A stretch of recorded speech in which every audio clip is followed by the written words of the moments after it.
The Arizona sun blazed through the cracked blinds of our ranch house, casting jagged shadows across the worn wooden floor. It was mid-July, and the air was so thick with heat it felt like the world was holding its breath, waiting for something to break.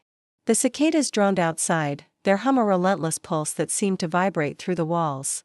I, Kara, 21 years old, stood in the kitchen, the linoleum cool against my bare feet, stirring a pitcher of iced tea as the sweat beaded on my forehead. My mother was away at her cousin's cabin for the weekend, leaving the house steeped in a quiet that felt both peaceful and precarious. Alone with my stepfather, Vince, I sensed a shift in the air. Like the first ripple before a storm. Vince, at 44, was usually a man of few words. His presence steady but unremarkable, like the desert horizon. That day, though, he was different, lighter, almost playful. His dark eyes, usually fixed on some distant point, lingered on me as I chopped vegetables for dinner. "How about a movie tonight?" he called from the living room, his voice carrying a warmth that felt unfamiliar. "Something with a bit of spice." I laughed, unsure if he was joking or testing some invisible boundary. The words hung in the air, teasing, as I replied, "Sure. But only if there's popcorn involved." We settled on a romantic drama.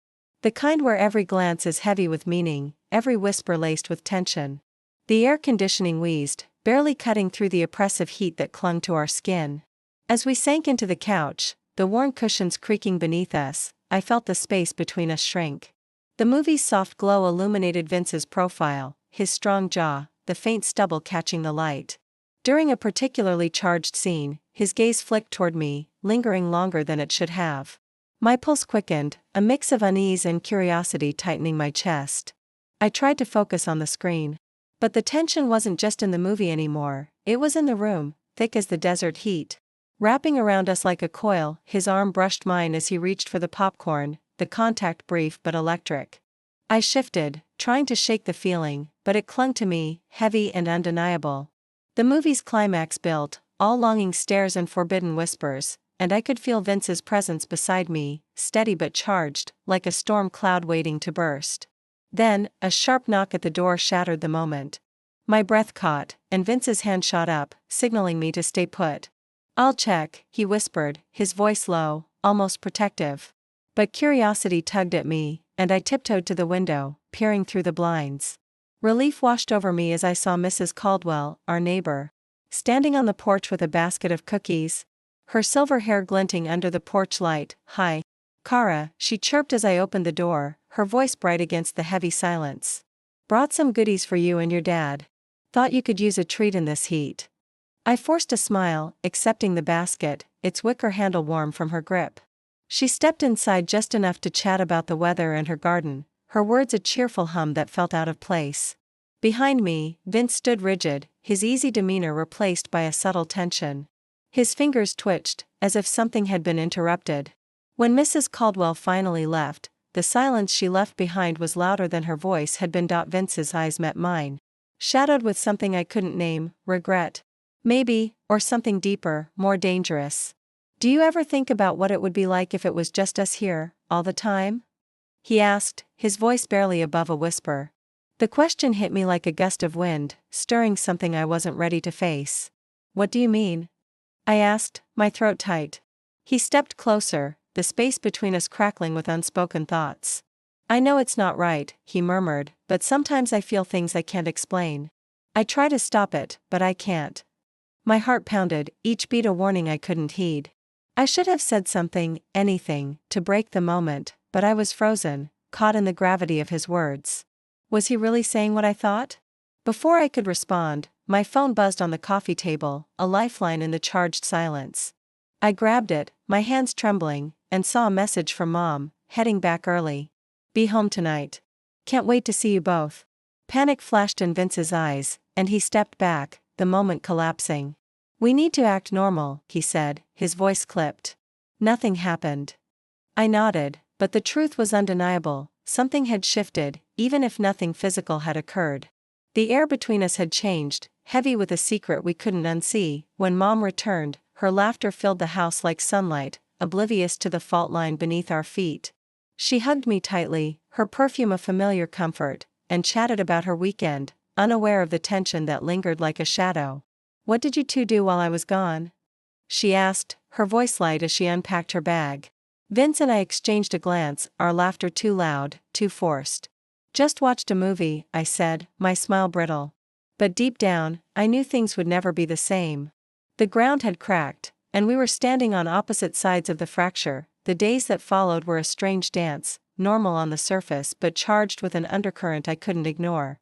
Vince and I moved through the house like actors in a play, careful not to linger too long in each other's presence. But when our eyes met, there was a flicker, a memory trying to surface before being buried again. I threw myself into my summer classes, poring over textbooks in the dim light of my room, the fan whirring softly. I helped Mom with groceries, the plastic bags cutting into my palms as I carried them from the car. I watered the wilting cacti outside, the dry earth drinking greedily, but no matter how busy I kept myself, my mind drifted back to that night on the couch, the tension. The words we hadn't fully spoken. One evening. About a week later, the three of us sat in the living room. The air thick with the scent of Mom's tacos.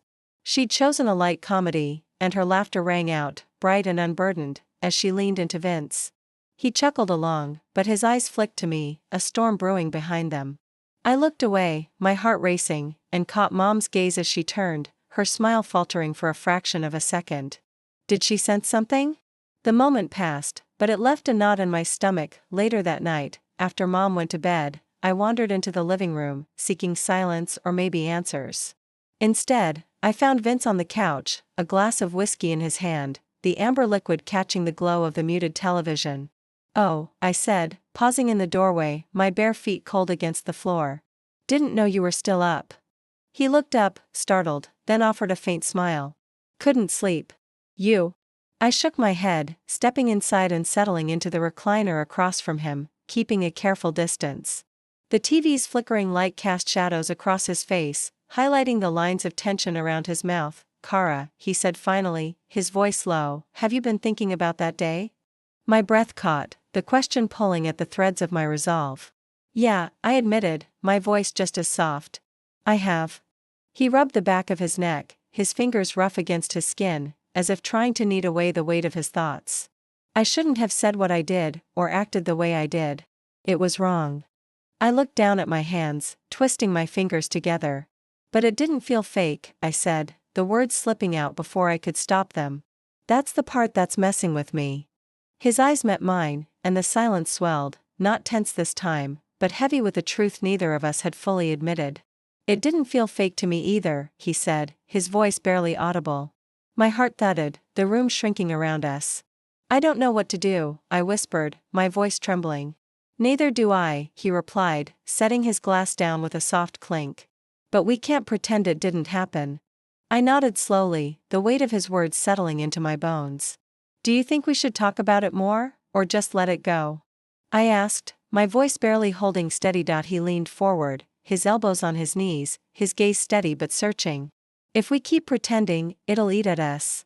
I swallowed, the whirlwind inside me spinning faster. "But what if it's something we shouldn't touch?" His eyes softened, but there was a seriousness there, a resolve I hadn't seen before. "That's why we're talking. Just talking." I hesitated, then moved from the recliner to the couch, sitting at the opposite end. The distance between us felt like a fragile bridge, not yet crossed but forming. We sat in silence, the cicadas outside a distant chorus, until Vince leaned back, letting out a long breath. "We'll keep it between us," he said. "No one else needs to know." I nodded, the agreement sealing something unspoken. Then, a sharp knock at the door made us both jump. I glanced at the clock, nearly midnight. Vince stood, cautious, and moved to the door as I stayed seated, my heart pounding. When he opened it, a familiar voice cut through the tension. "Hey, surprise!" My heart sank. It was Aunt Melanie, Mom's younger sister, dragging an overnight bag, her grin wide and oblivious.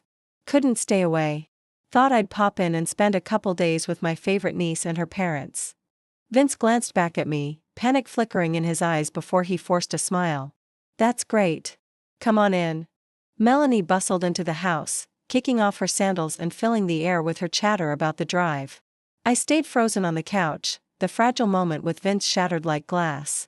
She moved into the guest room, her laughter echoing down the hall, and Vince sat beside me again, his voice low. This complicates things. No kidding, I whispered, my heart still racing. We shared one last look, heavy with everything we couldn't say, before slipping back into the roles we had to play. The next few days were a performance. Melanie's presence turned the house into a stage, and Vince and I were actors, pretending nothing had changed. Every morning, I woke wondering if she'd sensed something off, if our stolen glances or awkward silences had betrayed us. But Melanie, ever cheerful, seemed oblivious, filling breakfast with stories about her coworkers and yoga class. Vince laughed too hard at her jokes. And I stirred my coffee, nodding at the right moments. My insides twisting each time our eyes met across the table. One evening, Melanie suggested a board game night, and we gathered in the living room. The air thick with heat and unspoken tension. She set out snacks, the crunch of chips loud in the quiet moments, and dealt the cards. Vince sat beside me, and every time his arm brushed mine, it felt like a spark igniting under my skin. I tried to focus on the game, but the awareness of him was overwhelming, like a current pulling me under. As the night wore on, Melanie's yawns grew frequent, and she finally stood, stretching. "All right, folks, I'm calling it. Gotta sleep before I crash on the couch." We said goodnight, and I waited for the soft click of her door before turning to Vince. He was still beside me, silent, his presence a weight I couldn't ignore. "We need to talk," he said, his voice hushed. I nodded and led him to my room, closing the door softly behind us. We sat on the edge of my bed, the mattress dipping slightly, and for a moment, neither of us spoke. The air was heavy with the scent of lavender from my candle, the flame flickering in the corner. "She's going to notice eventually," I whispered, my hands clasped tightly in my lap. "I know," he said, his voice strained. "We have to be more careful. But we also need to figure this out. It's not going away." I looked at him, my heart tightening. "What are we even doing, Vince?" He sighed, running a hand through his hair. "I don't know. But I can't stop thinking about you, about that day." "Me too," I breathed, my voice trembling. His hand moved to mine, resting lightly on top, his touch warm and grounding. "I know this isn't simple," he said. "I know what this looks like. But I'm not trying to pressure you. I just need to be honest." "I feel the same," I admitted, my voice barely steady. "But I'm scared of what this could become." "Then we don't rush anything," he said softly. "We take it slow. We keep it between us. Just us." I nodded, unsure if I was agreeing out of emotion or fear, but his touch felt like an anchor in the chaos.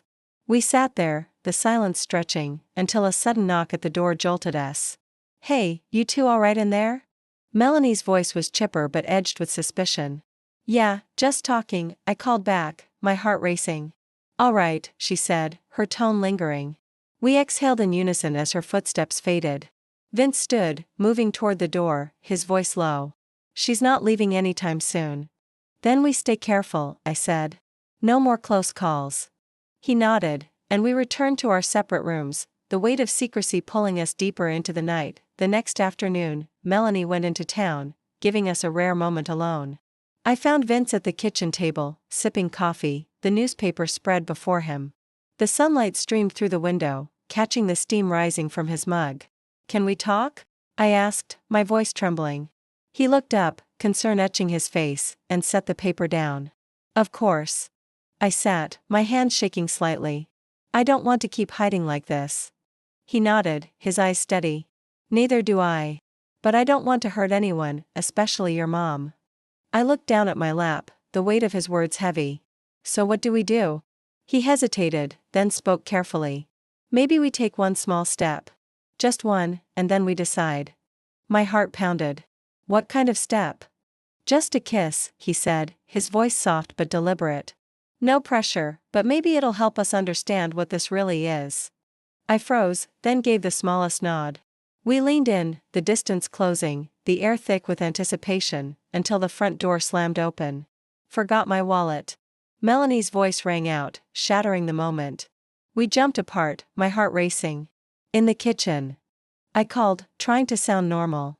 She appeared in the doorway, grinning. "Caught you both being quiet. That's rare." We laughed nervously, and Vince echoed, "Just talking." She grabbed her wallet and waved. "Back in a bit." As the door closed, I turned to Vince, breathless. "We can't keep doing this." His expression was unreadable, but his voice was firm. Then maybe we stop hiding. The words hung between us, a challenge and a promise. As the weight of our secret grew heavier after that close call, everything felt more fragile, like a glass teetering on the edge of a table. We walked on eggshells, maintaining a facade of normalcy while the emotions beneath the surface threatened to spill over. The idea of hiding was becoming unbearable, a constant pressure in my chest. One evening, as Melanie showered and Mom was out running errands, I found Vince in the garage, sorting through old boxes. The air was thick with dust, the heat pressing against us like a living thing. He looked up as I stepped inside, wiping his hands on a rag, his eyes searching mine. "We should talk," I said quietly, perching on a workbench, the metal cool against my thighs. He nodded, leaning against the opposite wall, his arms crossed. "I can't keep living like this," I said, my voice trembling. "Carrying a secret that feels like it's pulling me apart." His gaze softened, but there was a tension in his jaw. "Neither can I. I keep thinking about telling someone, about not sneaking around anymore." "You mean telling Mom?" I asked, my voice cautious. He hesitated. "I don't know. Maybe Melanie first. She's more open.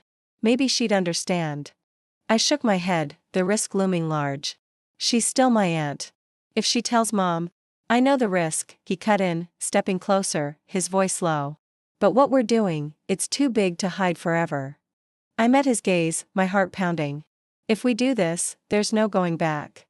"I know," he said, his voice steady but heavy. That night, after dinner, when Melanie was lounging on the patio with a glass of wine, the desert sky a canvas of stars above her, I sat beside her. My hands shook, the words clawing at my throat. "There's something I need to tell you," I said, my voice barely steady. She looked at me, her eyes gentle but curious. "What is it, sweetie?" Vince appeared behind me, silent but present, his support a quiet strength. I took a breath so deep it hurt. "It's about Vince and me. Something happened. Something we didn't plan, but it's real." Her eyebrows knit together, confusion flickering across her face. "What do you mean?" Vince stepped forward, his voice calm but firm. "We've been feeling something. A connection.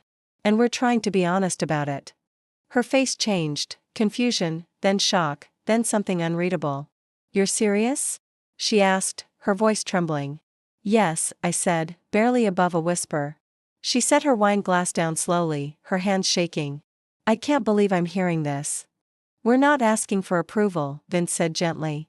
"But we couldn't lie anymore." The silence that followed was suffocating, like the air before a monsoon. "I need time," Melanie said, her voice breaking. "I never saw this coming. I don't know what to feel." "We understand," I said, and meant it, though my chest ached as she stood and walked inside without another word. Later that night, the house was eerily quiet. Mom was asleep, and Melanie hadn't emerged from her room. I sat on the couch, knees hugged to my chest, staring at the muted TV, the flickering images a blur. Vince joined me, sitting close but not touching, his presence a quiet anchor. "Do you regret it?" he asked softly. I shook my head. "No. It's complicated, but not wrong. Not in my heart." He nodded, his eyes searching mine. "Then we figure it out together."